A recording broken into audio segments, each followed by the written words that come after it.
Hi everyone! In today's video, I will be sharing how to pick the freshest grocery store flowers, how to arrange them at home, and care strategies to make your flowers last as long as possible. It is important to remember that cut flowers are actually dead flowers, so they aren't going to last forever. The goal is to find flowers that have the best value and to make them beautiful while we have them.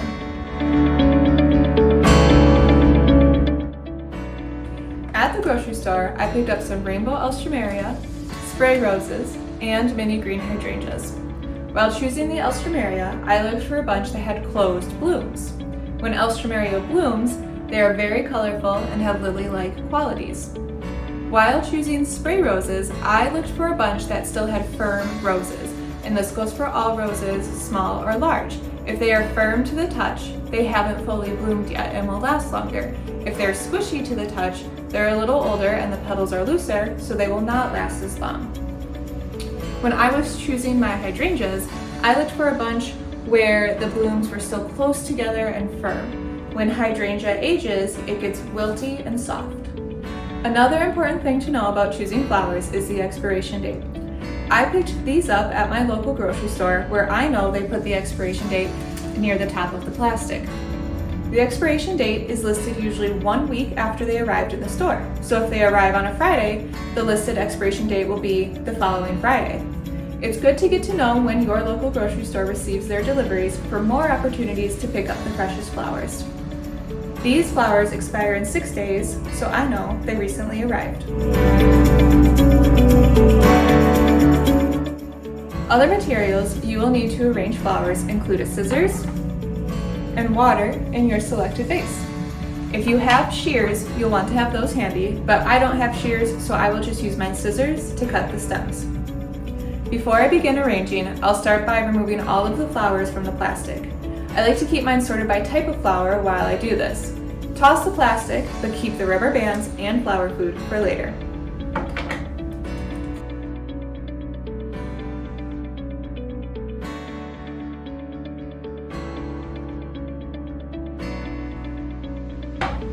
Next, we will clean off the stems. Removing the leaves will reduce the chance of mildew growing on the stems while they sit in the water. This is the first step to making sure that your flowers last as long as possible.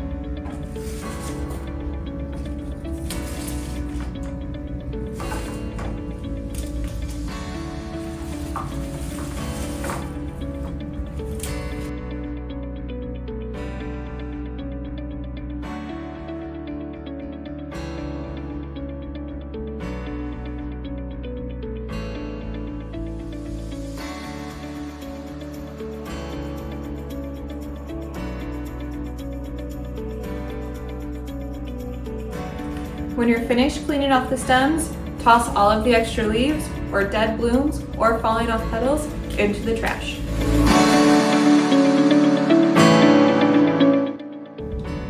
Now that our flowers are clean and sorted, we can begin hand wrapping them.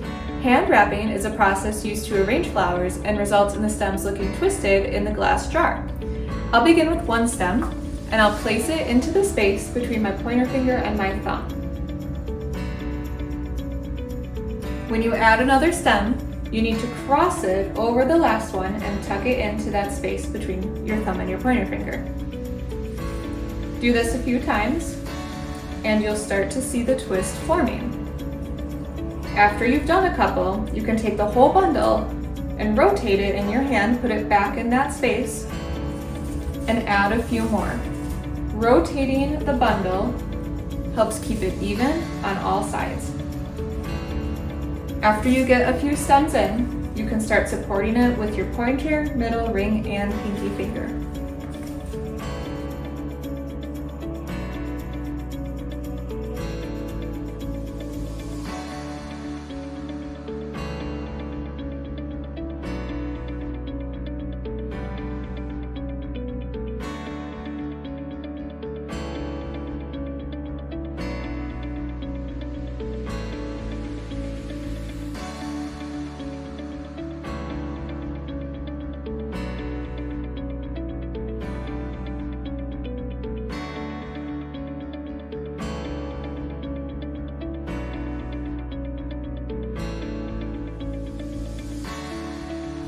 I've finished hand wrapping my bouquet. You can see how the stems look twisted from the hand wrapping technique.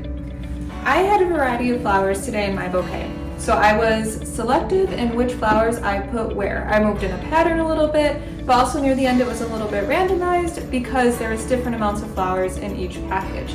So you have some artistic freedom and some decision making to do if you have multiple types of flowers. If you only have one type of flower, the decision is made for you and you can just make it look as pretty as you can.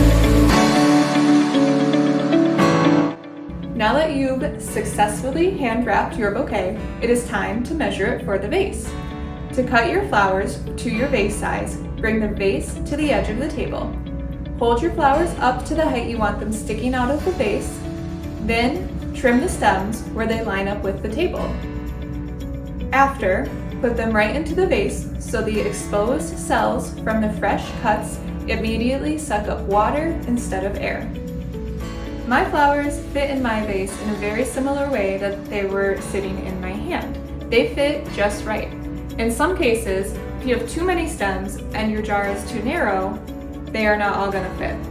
In other cases, if you have too few stems and your vase is wide, all of the stems are going to fall to the side and it's going to have what we call a donut hole effect. If that is happening and you don't have a different vase option, something you can do is to take all of your flowers out of the jar, grab that rubber band that you saved from earlier, put it around one really sturdy stem. I'm gonna find a hydrangea stem because those are pretty sturdy. Okay, you're gonna go up, pull it straight like that, wrap it in circles around the stem, all of the stems, and then find another stem that is sturdy at the bottom and bring it back up. That should help hold your stems a little more compact so that your bouquet looks as full as it did when you hand wrapped it. Now that your flowers are arranged, you have a few care options to make sure that your flowers last as long as possible. The first option is very simple and it's just to change the water every day. Removing old water ensures that your flowers aren't drinking murky or slimy water. To take this method one step further, you could trim just a little bit off of the stems every single day to open up fresh cells in the stem to help the flower drink.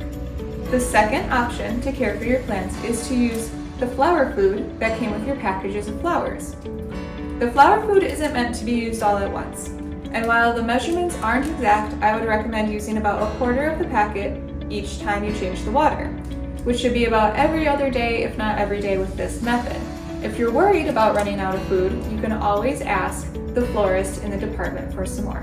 The third option is to find your oldest penny and drop it to the bottom of the vase. Still change the water every single day, but the chemicals in the metal will help keep your flowers fresher for longer. And to be honest, I only know this because it's an old wives' tale, but I do know that it's still a very popular option. It's worth trying multiple types of flowers with different kinds of care strategies to figure out what works best in your home. In review, this video discussed what to look for in choosing fresh flowers, how to hand wrap a bouquet for a glass vase, and how to care for your flowers to make them last as long as possible. Head to the floral department in your local grocery store to put your skills to the test. Thank you so much for watching. Happy arranging.